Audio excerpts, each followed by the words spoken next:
Hi everyone. Today we'll go through the legal status of children born in a marriage that is invalid or likely to be invalid.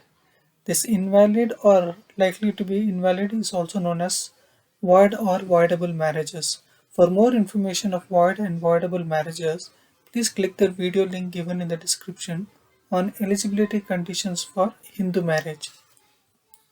Under Section 16, subsection 1, regardless of a marriage being declared null and void, any child born to such a marriage who would have been legitimate if the marriage were valid will be considered legitimate.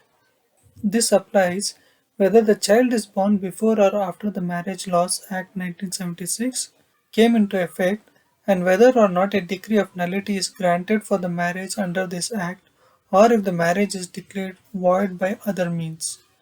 In simple terms, a child from a void marriage is considered legitimate. Under Section 16, subsection 2, when a decree of nullity is granted for a voidable marriage under Section 12, any child conceived or born before the decree would have been legitimate if the marriage had been dissolved instead of annulled at the time of decree, will be treated as their legitimate child despite the nullity decree. In simple terms, children born before an annulled marriage remains legitimate.